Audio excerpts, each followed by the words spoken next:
Welcome everybody here to our next webinar at JFD Bank, and a warm welcome in the name of JFD Bank as well.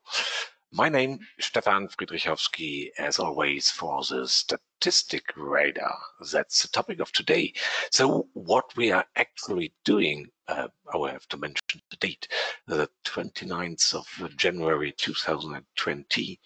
And what we are actually doing with the webinar Statistic Radar is looking to the market state at all.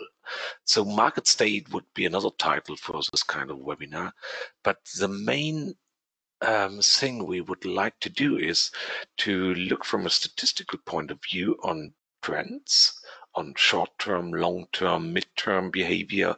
We look for volatility, we look for ranges, and therefore, finally, we want to derive trading opportunities on different time frames.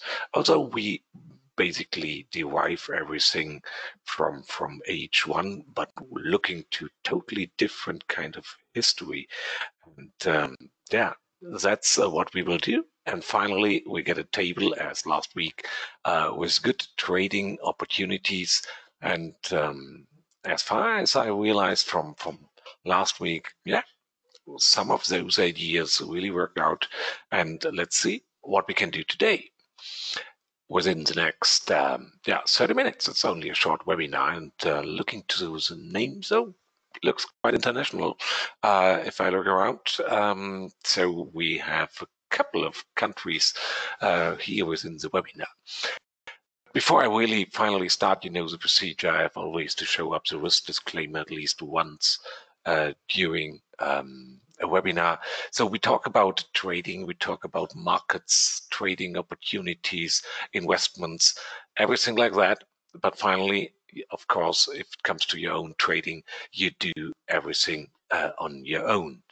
And I think that's quite self-explaining. I got already a question here, whether the webinar is recorded, of course, and I will upload after the webinar, or at least in the afternoon, I will upload the webinar to the JFD YouTube channel, and then you can have a second view, if you like, to those tables showing around here today within the webinar. I have just one slide, and then we can start with charts and tables, but I need that kind of slide in order to introduce you the different meanings and time frames. So overall, we do a complete market overview for Forex, Gold, DAX, and S&P 500, and that, as I mentioned, from a statistical point of view, so everything is derived purely with numbers, so there's no emotion, there's no meaning or opinion from my end in any of those calculations. So it's purely mathematically derived.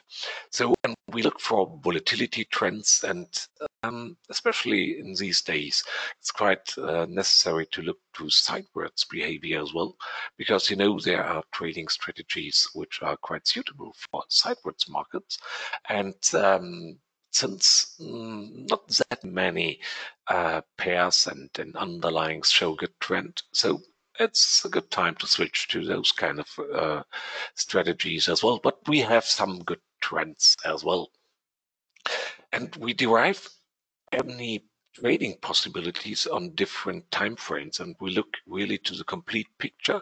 It's a multi-time frame analysis, so to say. And just to introduce you the different numbers and the different meanings for any trade opportunity. So actually what I'm doing is I analyze everything on H1, and you may think, hey, and then still you say you can act on different time frames, and the answer is yes, because I use some indicators, some analysis on different periods. And with period, I don't mean the period itself like H1 or M5. No, it's a number of candles. It's similar like if you have an EMA in your chart, then that EMA has a period. So if I talk about the 120, that means I use the last 120 candles for any analysis, which is equivalent to 1 week. And that kind of analysis is suitable for a trading time frame between M5 and H1. And that's exactly what you can see in the lower right and table. And we have another analysis on 480, based on 480 last candles, which represents 1 month, and anything we conclude there would be suitable for H1 to H4 trading. And you see there are two other numbers, higher numbers, but 1,560 means we look back 1 quarter, and the last one, 6,240, we look back 1 year. And of course, if you look back that huge time duration, then that is more suitable for trading on a higher time frame. And mentioning trading on that time frame does not actually mean it what chart you are looking. It's more meant how long you aim for the trade.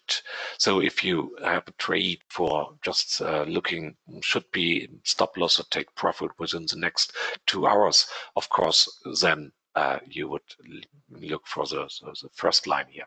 And so that is more the trade duration you expect for the trade, setting the right stop loss levels and take profits.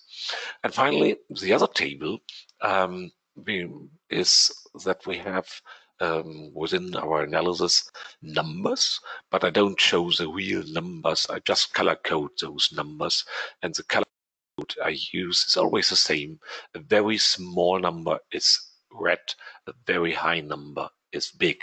But now you have to keep in mind that we have indicators with positive values only, like, for example, ATR, average true range, which is an indicator for volatility.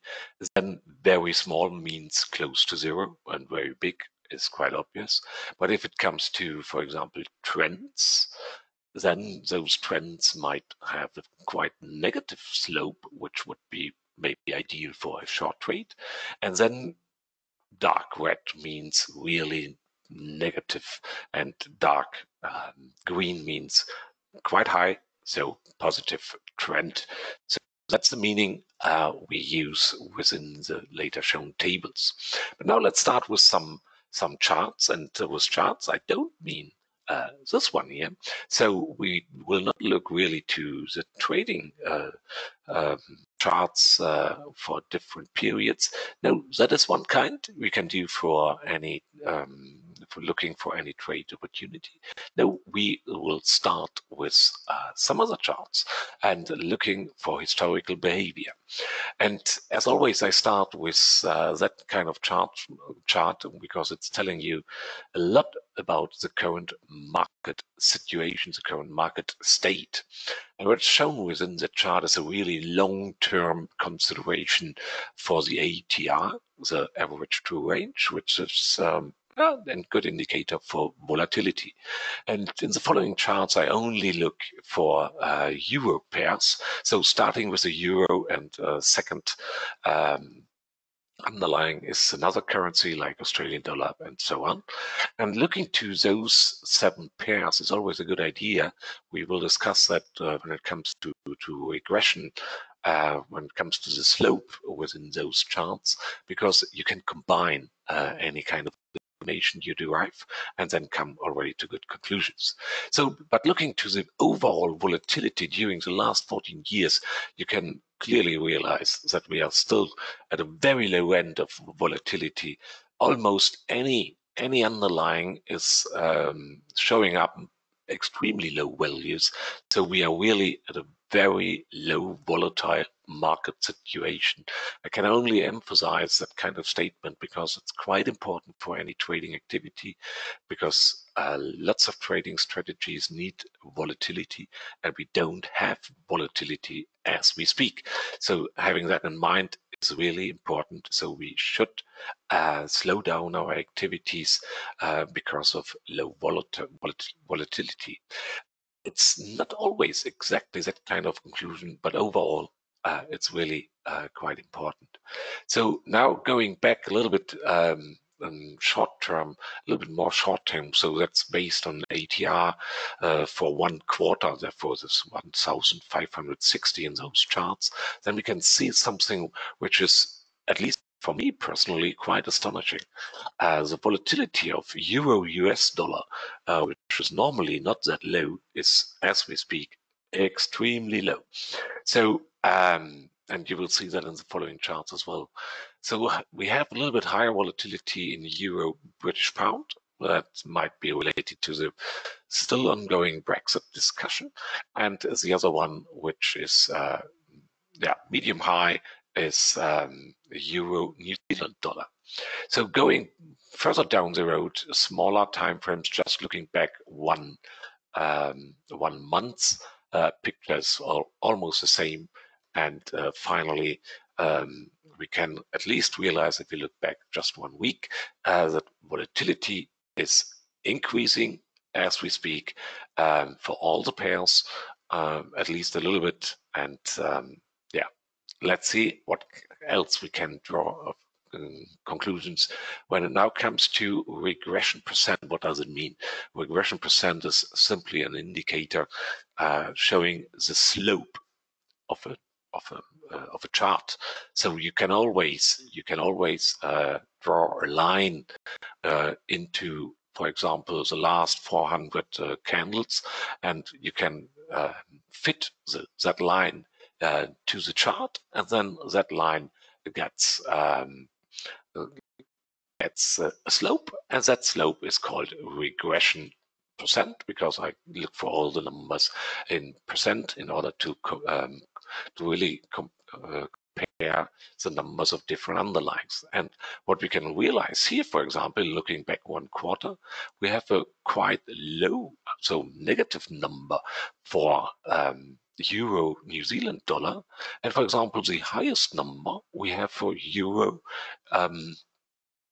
Japanese yen. What does it mean? Okay, it means we have a good slope south in New Zealand dollar and north in Japanese yen. And the good thing now, if you like that kind of time frame, looking back 1 quarter, then the combination of the two, so doing a trade on New Zealand dollar, Japanese yen, that would be the ideal trade, because that would show the highest slope at all, and we will see that in the tables as well.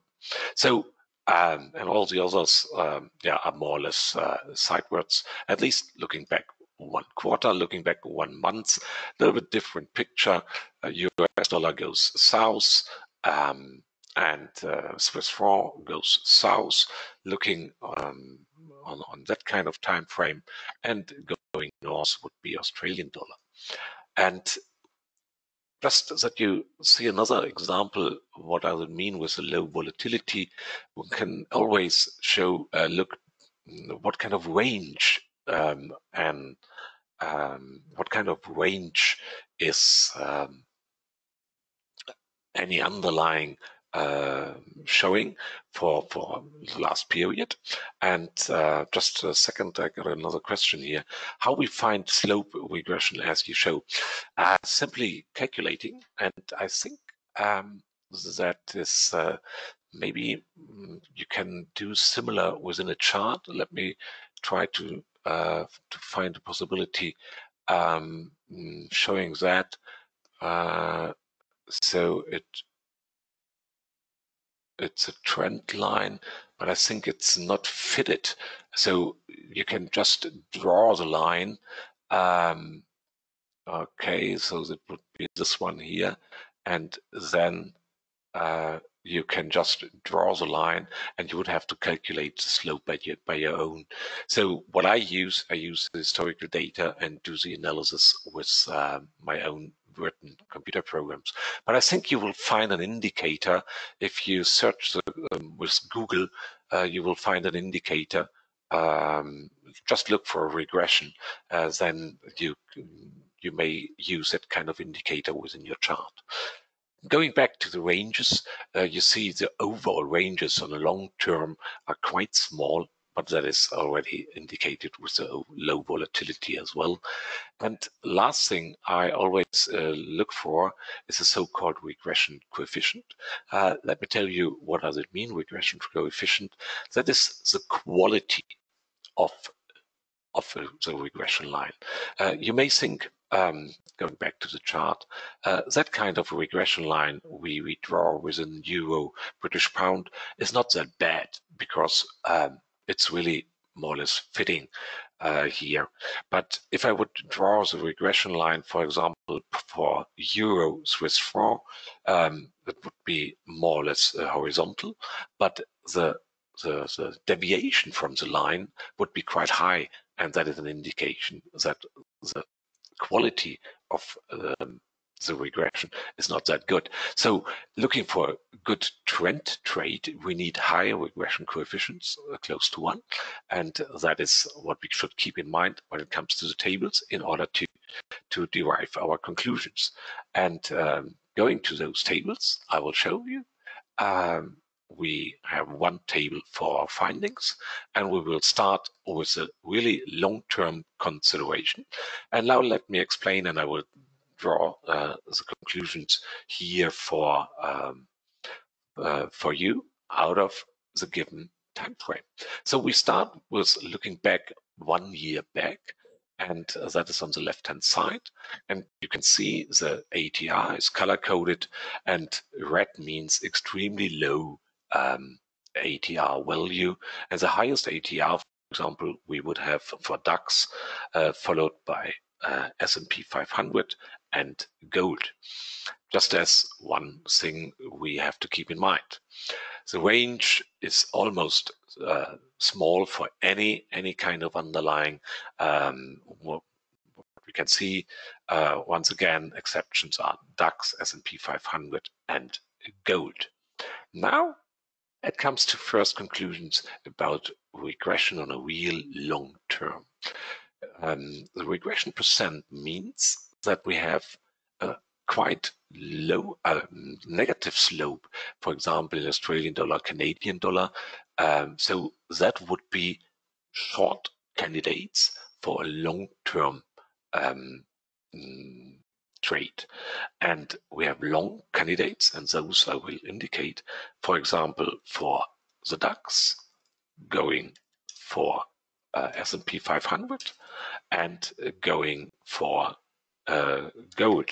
So that are quite good long candidates. We will look for the others just on shorter periods. And now let's have a look for the regression as well.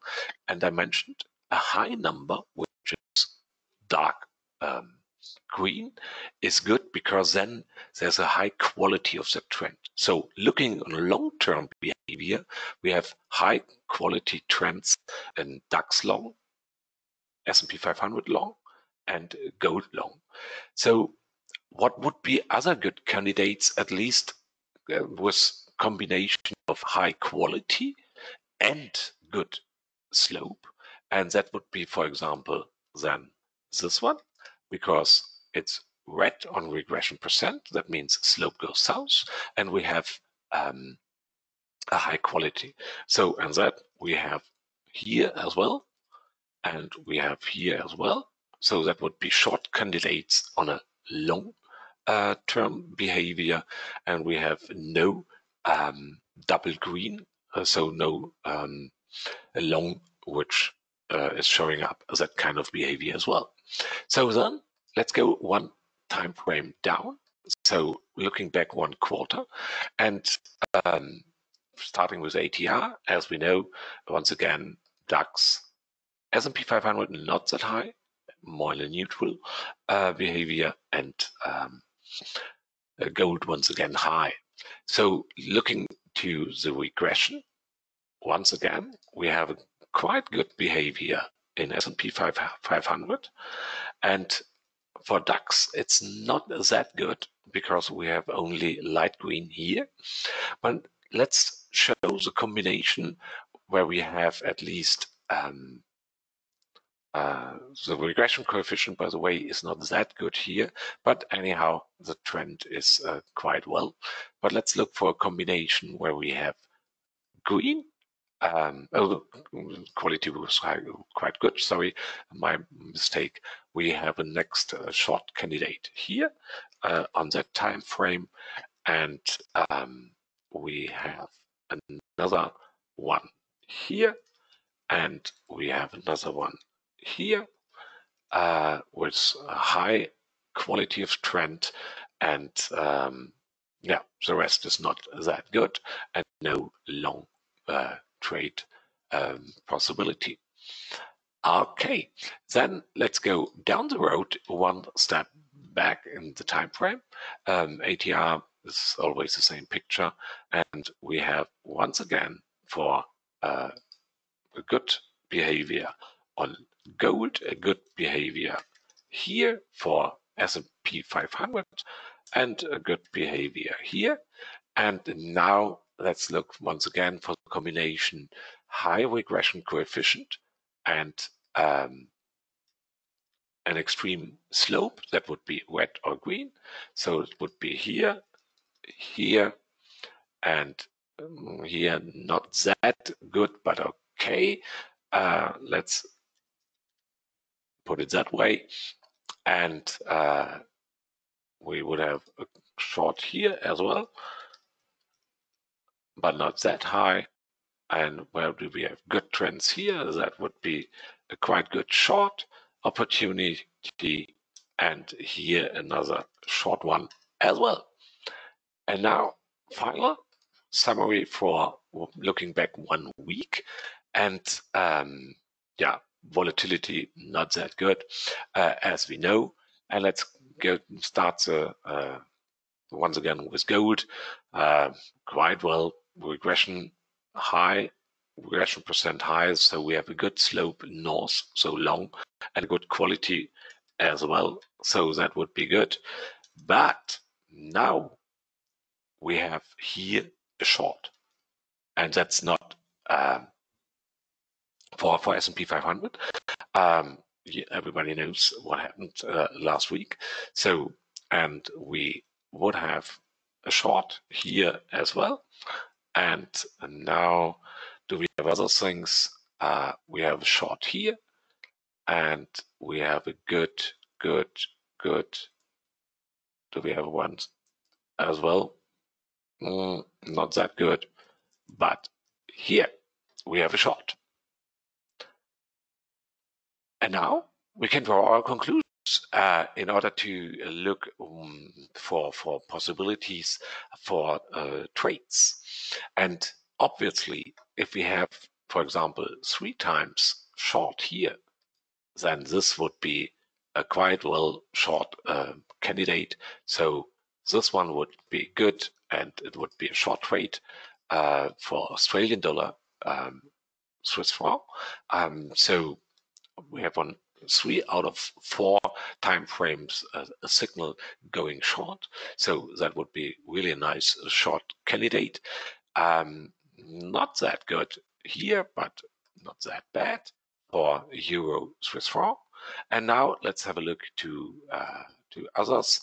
So other shorts have only 2 entries, therefore I don't use those. And yeah, it's a little bit critical now with S&P 500. Let's have a view on that. So we have on as anything on long term or on short term, we have short, and long term we have long, 3 times long. And honestly, maybe that's even the best situation we could have. So we have an overall good trend upwards, and that short in the last entry here simply would mean, hey, we have a pullback. So we went south out of our north trend. So now starting with a new long, that's not that bad. Bad idea. So therefore I like that, but going long as well. So it's not. So we have 3 opportunities, and now going really into the chart, looking for the right entry and the right time frame, the trade duration. That's up to you to have that kind of conclusions.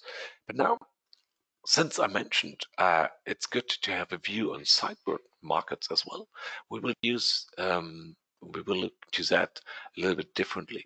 We use now with a regression percent in one table, and we have the different time frames in one table. Obviously, the numbers are the same than in all the other tables, but now we just compare only regression percent, which means, do we have a slope? And if yes or no. So, for example, I forgot the gold long as a good candidate here as well. I came to that conclusion, out of that table as well. So on all the different time frames, I have green entries, only one with a light green, so therefore I like it. Now, what I'm here looking is, once again, do I have one color at all? And that's more or less what we have done already. But now let's have a look for the yellow. Yellow would mean that is the slope is close to zero, so that is sidewards. And for example, we have two entries here with yellow for New Zealand dollar. So that would be a candidate for sidewards. And let's have a look whether we can find similar things for others with two yellow entries. And we have one here, and we have one here, and that are all the one with two yellows. So that's not that bad, because now we have three markets which are extremely sidewards, at least on the time frames looking back 1 week and looking back 1 month. So if you have a strategy which is quite suitable there, and suitable strategies for that are those who act with rebuys, because then you don't want to have a strong trend into one direction. And even if your trade goes to minus, you would do a rebuy. Be careful with that. Use stop loss, as always, for that kind of trade strategy. But you can use it, and those are extremely good in sidewards, because you don't want to have a strong move in one direction, because then you automatically would hit your stop loss for those kind of trading strategies. So yeah, that are the conclusions. So we have good sidewards as well. So that would be those ones here. And so now it's time for wrap up in order to get everything up and running here for trade analysis. And we have two long candidates, S&P 500 and gold, and we have a couple of shorts, which are I should use not here the yellow. Let's look. Let's go here for something else for the sidewards. Then it's easier with the final table. So we have shorts for Australian dollars, Swiss franc. Same for Australian, for Euro, Swiss franc. So I would decide only for one in order to be not that exposed to Swiss franc. And there was another short. No, that is the other are suitable for sideways.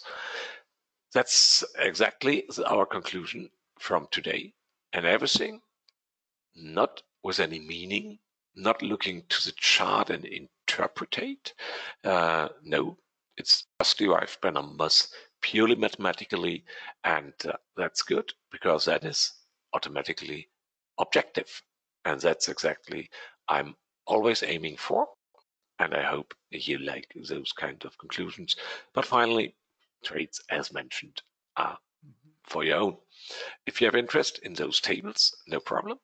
You can drop me a note, and I will send you all the tables. And let me once again show my email address. That is stefan.friedrichowski@jfdbank.com. And if you like, but please don't forget to send me an email to that email address, because everything you write down in the chat, it's gone after I close the webinar, and then I don't have any reminder for that. Okay, that's for today. See you again, hopefully, and have a good time, have a good day, and keep in mind, I think today evening we have the Fed interest rate decision. So everything around US dollar, be careful, but I think you know that. And just as a remark, all the tables I showed up here are in LibreOffice. They are not directly in Excel, but you may open them in Excel as well. Otherwise, just install LibreOffice. It's quite suitable, you will see. Okay, that's for now. Enjoy the day. Have a good time. Bye-bye.